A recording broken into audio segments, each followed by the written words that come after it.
Halo semuanya. Pernah nggak sih kalian kepikiran uang yang kita tabung di bank itu sebenarnya perginya kemana? Apakah cuma disimpan aja? Atau justru malah dipakai lagi?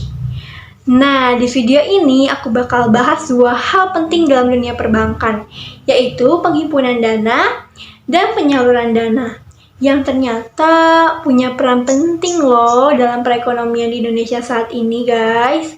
Yuk ikutin terus videonya. Nah, yang pertama di sini ada penghimpunan dana bank. Jadi, penghimpunan dana itu adalah cara bank mengumpulkan uang, terutama dari masyarakat.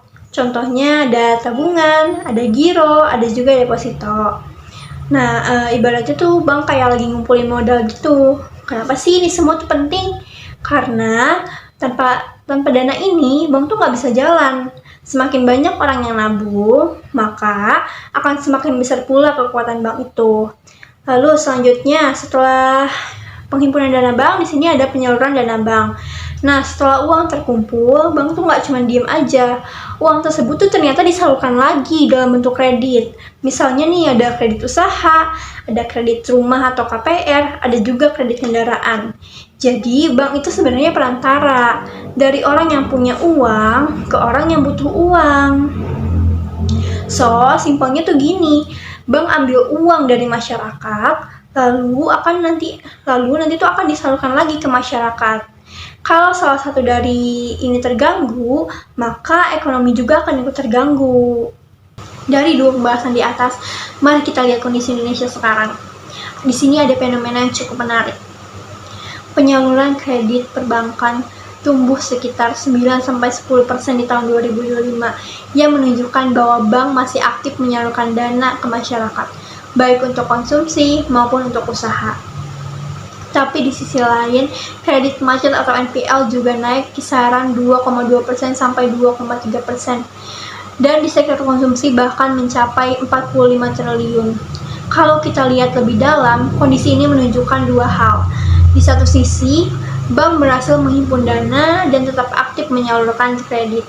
Tapi di sisi lain, resiko gagal bayar juga meningkat, yang berarti tekanan ekonomi di masyarakat masih terasa.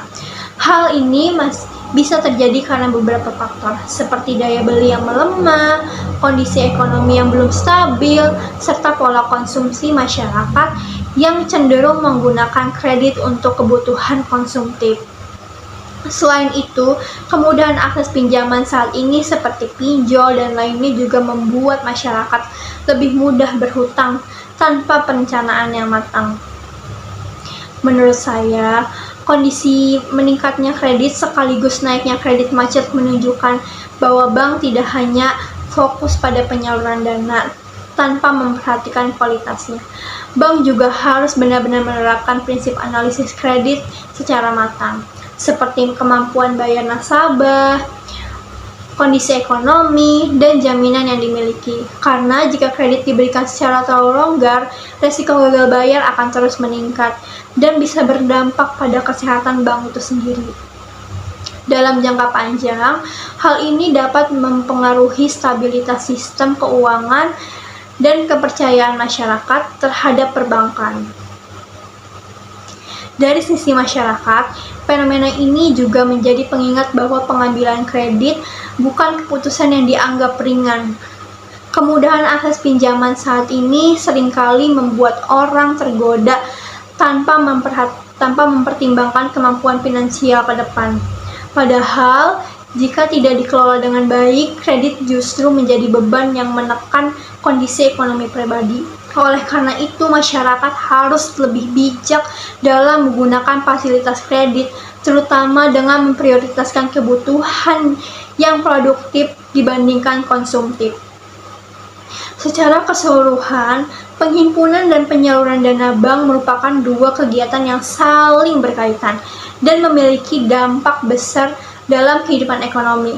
Keseimbangan antara keduanya sangat penting untuk dijaga agar sistem perbankan tetap sehat dan mampu mendukung pertumbuhan ekonomi. Pada akhirnya, bank bukan hanya tempat menyimpan uang, tetapi juga menjadi penghubung yang menggerakkan roda ekonomi di mana dana yang disimpan masyarakat dapat dimanfaatkan kembali untuk berbagai kebutuhan yang lebih luas. Sekian pembahasan dari saya dan sekian informasi terkini terkait kredit di Indonesia saat ini. Terima kasih.